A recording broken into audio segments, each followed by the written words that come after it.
Dennis Sherwood, Seeing the Forest for the Trees, A Manager's Guide to Applying Systems Thinking.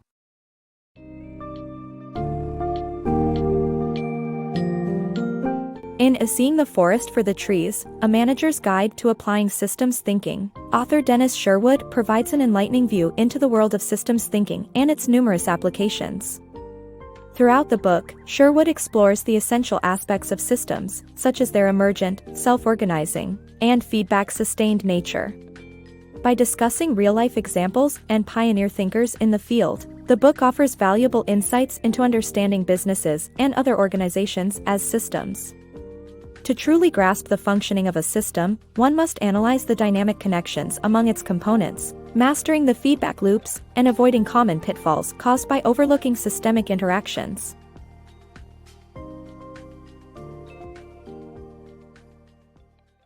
Understanding systems.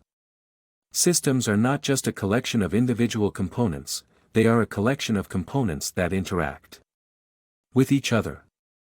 To comprehend a system, you need to understand how these components interact and how their relationships affect the system as a whole. Unfortunately, most people prefer to examine the individual components of a system rather than understanding the system as a whole. This preference is reinforced by standard scientific procedures that aim to eliminate the effects of variables unrelated to the object of experimentation. However, all things are never really equal. To truly understand a system, you need to study it as a whole. You can't freeze it, and dissection only provides a static view. Therefore, diagram the dynamic interaction among system components to see how their mutual effect speeds, slows, tilts, or balances the system as a whole. Feedback loops are as ubiquitous in systems as they are in life. Balancing and reinforcing loops explain why systems operate the way they do. Balancing loops converge towards a target, while reinforcing loops amplify on every turn. Understanding these feedback loops can be the difference between success and failure in a business. In a system, when you make a decision for an individual component based solely on their value, you may overlook how that decision impacts the entire system and decide incorrectly. Unveiling system thinking.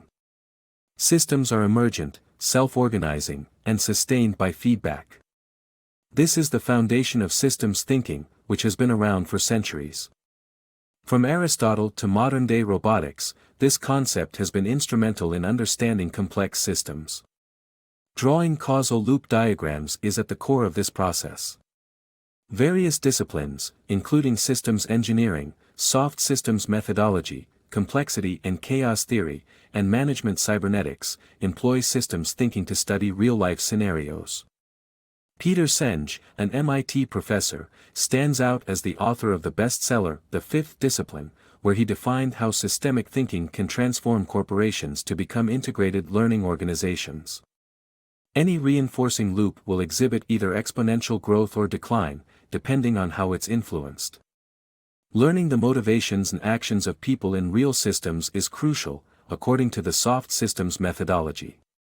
In essence, systems thinking represents an indispensable tool for comprehending and dissecting complex systems. The dynamics of business management.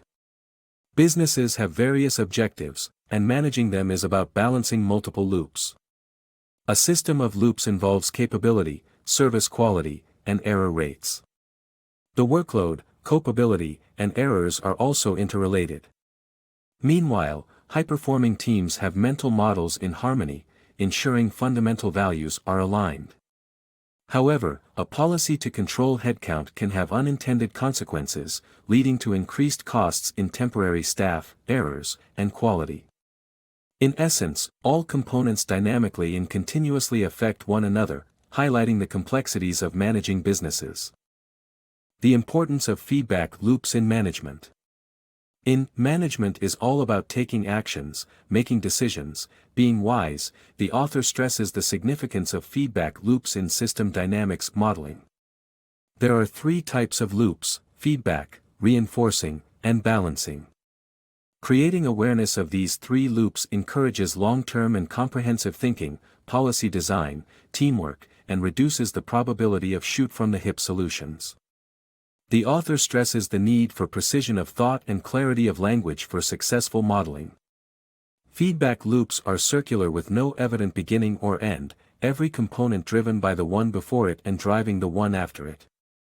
Reinforcing loops result in a dominant element in a feedback loop becoming stronger with each turn of the loop. This element drives the rest of the loop to spin faster, resulting in an aggravating situation, also known as a vicious circle. On the other hand, balancing loop stops spinning when a specific target or event causes the feedback loop to stop, an example being a home thermostat that turns off or on the furnace depending on the temperature. The author, in System Dynamics Modeling Requires Precision of Thought and Clarity of Language, emphasizes that a system can only have two types of action, S and O. S refers to more of the causal factor leading to more of the effect factor, resulting in an aggravated situation. O refers to more of the causal factor leading to less of the effect factor, resulting in a balancing of the situation. The use of loops to analyze business processes and problems promotes broadening horizons, explicitly defining cause and effect relationships, and comparing and contrasting assumptions among colleagues. It results in reducing the probability of shoot-from-the-hip solutions and ensures that decisions work for the best and look good in retrospect. Mastering systems thinking. Discover the secrets to effective systems thinking with this step-by-step guide. To get started, it's essential to set appropriate boundaries for your study, as this will help you identify the key components of the system under examination. Be sure to choose an interesting starting point that allows you to explore the various causal factors that influence the study's outcome. Throughout the process, use clear, concise language and focus on nouns to create diagrams that accurately reflect your findings. Embracing an unorthodox approach can help you uncover unexpected insights about the system, but be prepared to refine and revise your hypotheses as new information comes to light. Ultimately, mastering systems thinking can be a powerful tool for business success, helping companies identify the key levers that drive their results and understand how these levers are impacted by the broader economic and social systems in which they operate.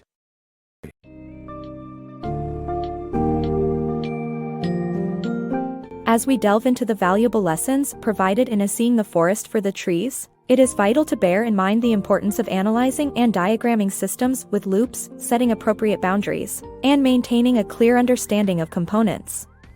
The book highlights the need for adaptability in business, as each organization functions within a constantly evolving system. With a deep understanding of systems thinking, one can make better informed decisions and foster more effective teamwork, ultimately leading to a thriving and resilient organization. As Dennis Sherwood demonstrates, acknowledging the interdependence of the various components within a system allows us to make more strategic decisions and embrace the complexity of our ever-changing world.